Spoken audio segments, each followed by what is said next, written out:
pela vida da minha esposa, a irmã Janice, que tem sido uma guerreira nesta obra, nesta caminhada. Estamos aí 7 anos juntos, fazendo a obra de Deus, trabalhando para o Senhor. E Deus, o dono desta obra, tem estado conosco. E graças a Deus, o Senhor tem honrado ali o trabalho na Monte Oreb. Deus tem feito um avivamento de salvação muito grande naquele lugar. Obra que só o amado Espírito Santo pode fazer. Glória a Deus. Capítulo 7, versículo 14. Os irmãos que encontraram, digam amém, por gentileza. Amém. Diz assim: e se o meu povo, que se chama pelo meu nome, se humilhar e orar e me buscar e se converter dos seus maus caminhos, então eu ouvirei dos céus, perdoarei os seus pecados e sararei a sua terra.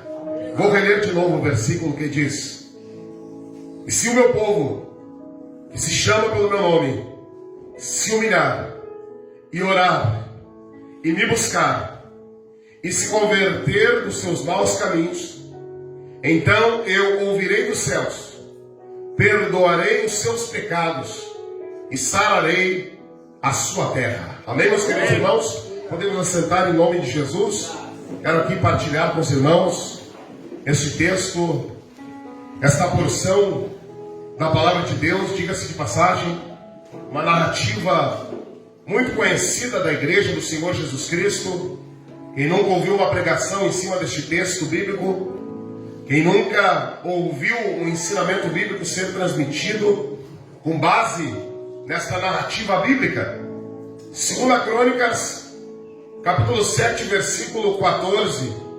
O versículo 14 que eu tenho lido aqui com os irmãos está no contexto do capítulo 7 de 2 Crônicas.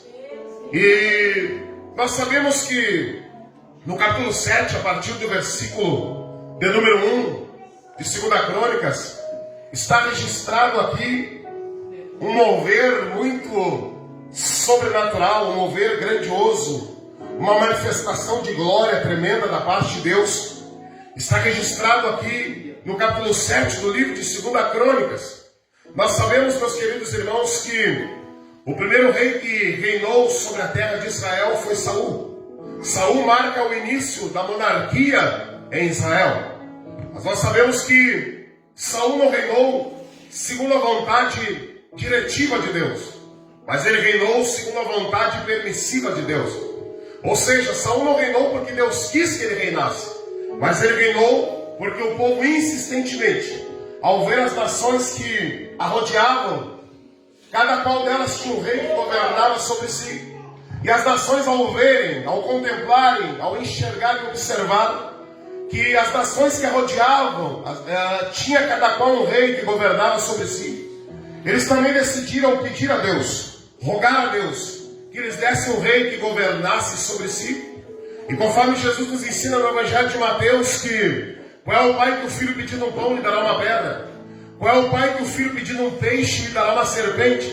Então Deus, no seu infinito e profundo amor paterno, embora não fosse de sua vontade, já que o povo pedia a Deus um rei, o Senhor concedeu um rei que governasse sobre eles, que reinasse sobre eles. E o nome deste rei era Saul.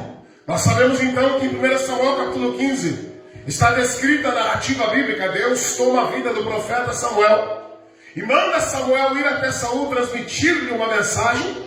E a mensagem que Deus manda Samuel transmitir a Saul é esta: Deus vai dizer que lembrou-se do que os amalequitas fizeram ao seu povo de Israel, quando certa feita, meu querido pastor, o povo de Israel se deslocava por um determinado caminho, por uma determinada via, sob direção e orientação de Deus.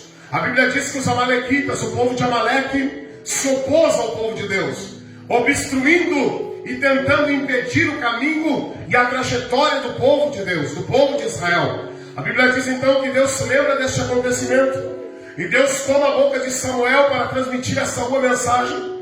E Deus lhe dá uma ordem dizendo: vai até os amalequitas e destrua completamente o povo de Amaleque. Destrua totalmente aquele povo, não lhes poupe absolutamente nada. Nós sabemos então que Saul se desloca ao povo de Amaleque, aos amalequitas, mas ele faz o oposto, o contrário da ordem divina. E ele desobedece a Deus.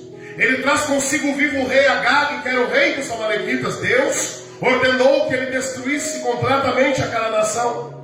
Mas ele desobedece a Deus. Ele se opõe à vontade de Deus.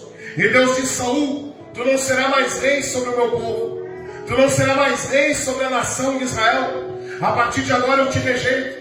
A partir de agora você não vai assentar-se mais no trono e não governará mais sobre o meu povo. Agora em 1 Samuel 16, lá está o profeta choroso, cabisbaixo, chorando, lamentando.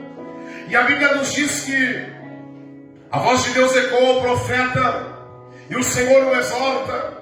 O Senhor puxa a sua orelha, demoesta ele, dizendo: Samuel, Samuel, até quando terás dó de Saul? Eu já rejeitei este homem, para que não governe mais sobre o meu povo. Eu não quero mais que este homem ocupe o trono na terra de Israel. Sou eu quem exalto, sou eu quem abato, sou eu quem levanto, sou eu quem edifico, sou eu quem derrubo. E meus queridos irmãos, se nós estamos de pé aqui, se nós temos alguma posição na obra de Deus, é porque Deus, por sua bondade infinita, Ele tem nos honrado, Ele tem nos destacado e Ele tem confiado algo em nossas mãos. Portanto, sejamos gratos a Deus pela confiança que Ele tem tido em nós, meros mortais.